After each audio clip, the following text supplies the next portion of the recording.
सुरेंद्र जी, पूर्व सरपंच महेंद्र जी, सुनील कश्यप जी, मास्टर राकेश जी, रामेश्वर जी, श्याम सुंदर जी, रामशरण जी और मेरी पार्टी के आए हुए वरिष्ठ नेता सतबीर दोहन जी, गणेश कौशिक जी, शंकर जी, पालेराम जी, धर्मवीर यादव जी और मैं जिनका भी नाम लेना भूल गई हूँ उसके लिए मैं माफ़ी चाहूँगी। और मेरी महिला शक्ति जो यहाँ आज इतनी संख्या में आई है, मैं सबको हाथ जोड़ के नमन करती हूँ। मेरे जितने काके ताऊ बुजुर्ग बैठे हैं उनको भी मेरे हाथ जोड़ के राम राम। आप सबको मैं संत शिरोमणि गुरु रविदास जयंती की बहुत बहुत शुभकामनाएं देती हूँ। आज हम सब संत शिरोमणि जिनके बारे में व्याख्या करना, वो कहते हैं कि सूरज को दिया दिखाने के बराबर होता है।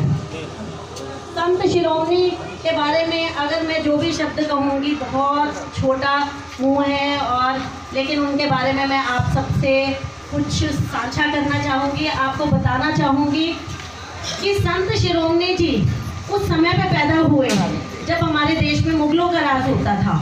उस टाइम पे अत्याचार का बोलबाला था, उस टाइम पे भ्रष्टाचार का बोलबाला था। लेकिन संत शिरोमणि जी ने उस समय पे अपनी कविताओं के माध्यम से, अपने दोहों के माध्यम से, अपने पदों के माध्यम से जो जनता को जागृत किया। आपने मीराबाई का नाम सुना होगा। मीराबाई भी संत शिरोमणि रविदास जी की शिष्य थी। चित्तौड़गढ़ में आप जाएंगे तो चित्तौड़गढ़ में आज भी रविदास जी का बहुत बड़ा मंदिर है। वाराणसी में तो इतना भव्य मंदिर है कि आप देख के हैरान हो जाएंगे। संत शिरोमणि जी के 40 पद गुरु ग्रंथ साहिब में भी निहित है। देखिए सिखों का इतना बड़ा ग्रंथ है, उसमें रविदास जी के दोहे उसमें लिखे गए हैं। तो रविदास जी किसी एक वर्ग के संत नहीं थे, वो 36 बिरादरी के संत थे।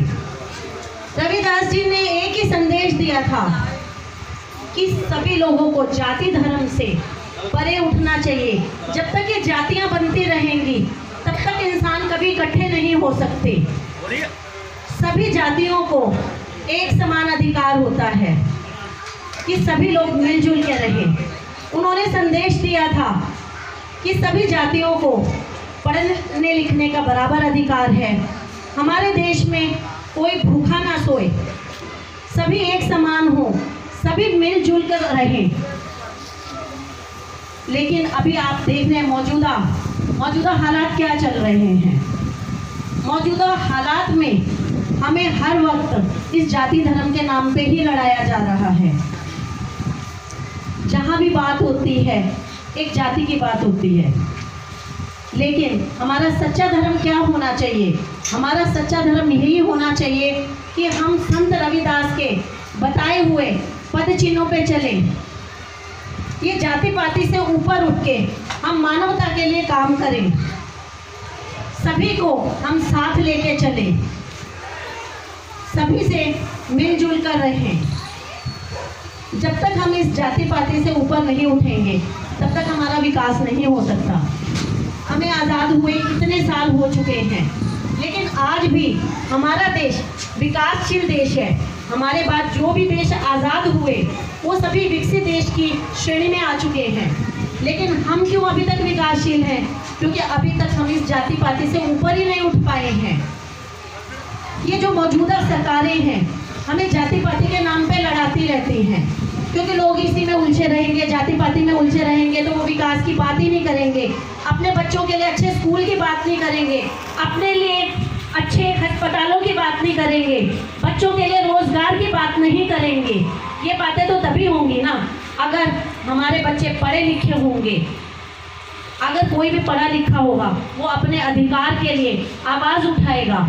लेकिन जब तक हम इस जाति पाति में उलझे रहते हैं, हम इन लड़ाई झगड़ों में पड़े रहते हैं, कौन जाट है, कौन हिंदू है, कौन मुस्लिम है, कौन किस जाति से संबंध रखता है, तो हम लोग विकास की बात ही नहीं कर सकते। तो मैं आज सबसे यही निवेदन करना चाहूँगी कि आप सभी आज गुरु रविदास जयंती के उपलक्ष्य में प्रण लें कि हम सब इस जाति पाति को छोड़ के हम एक अच्छे सिस्टम को चुनेंगे। हम अगर जहाँ पे हमारे कर्तव्य हैं, हम अपने कर्तव्य को भलीभांति निभाएंगे और अपने अधिकारों के लिए लड़ाई भी लड़ेंगे। हमें इस जाति पाति से ऊपर उठकर गुरु रविदास के जो बताए हुए पद चिन्ह हैं उन पर चलेंगे तो हमारा जो देश है, जो आज हम यहाँ पे, मैं अभी आपके गांव में आई हूँ, मैंने देखा कि आपके गांव के आने की सड़क बुरी तरह से टूटी फूटी हुई है। और जब मैंने इसके बारे में पता किया तो मुझे मेरे जो सचिव है उसने बताया कि मैडम जी ये सड़क का हाल पिछले 5 सालों से ऐसे ही है। तो मैं सिर्फ यही कहना चाहूँगी कि जब हम वोट देते हैं, हम अपना प्रतिनिधि चुनते हैं, तो प्रतिनिधि से हमें उम्मीदें होती हैं, हमें आशाएं होती हैं कि जो सरकार में हम विधानसभा में बिठाते हैं वो हमारे लिए काम करे, परंतु काम कोई नहीं करता। भ्रष्टाचार का बोलबाला है। जो जनता का पैसा है, जो जनता के विकास में लगना चाहिए, वो भ्रष्टाचार की भेंट ही चढ़ जाता है। मौजूदा सिस्टम ने तो हमारे हर वर्ग को सड़कों पर बिठाने का काम कर लिया है। अभी हमारे सरपंच महोदय हमारे बीच में बैठे हैं। मुझे ये बताइए, आप लोगों ने इनको चुना, आप लोगों को इनसे काफ़ी ज़्यादा उम्मीदें हैं, लेकिन सरकार ने इनके हाथ ही काट दिए हैं। ई टेंडरिंग ले आई सरकार। इनकी जो ई टेंडरिंग में इनको सिर्फ 2 लाख तक के काम करने की सिर्फ सरकार ने अनुमति दी है। मुझे ये बताइए, इस 2 लाख में शायद ये आपकी एक छोटी सी गली भी ठीक नहीं हो सकती, तो ये सरपंच भाई कहाँ से काम करेंगे। इसी तरह किसान हैं, कहीं पे आप देखो किसान अपने हकों के लिए धरने पे बैठे हैं, किसानों की कहीं भी कोई सुनवाई नहीं है। मजदूर वर्ग है वो परेशान है। मनरेगा को लेके कोई कानून नहीं बनाए जाते हैं, सिर्फ दिखावा किया जाता है, जुमलेबाजी की जाती है। महिलाएं हैं, पीछे गांव में आप में भी शायद कोई आंगनबाड़ी से संबंधित महिलाएं होंगी, वो अपने हकों के लिए वो सड़कों पे बैठी रही। विद्यार्थी वो अपने अच्छे स्कूलों के लिए सड़कों पे बैठे रहते हैं। और पीछे तो आपने देखा होगा सरकार ने बहुत सारे सरकारी स्कूल भी बंद कर दिए।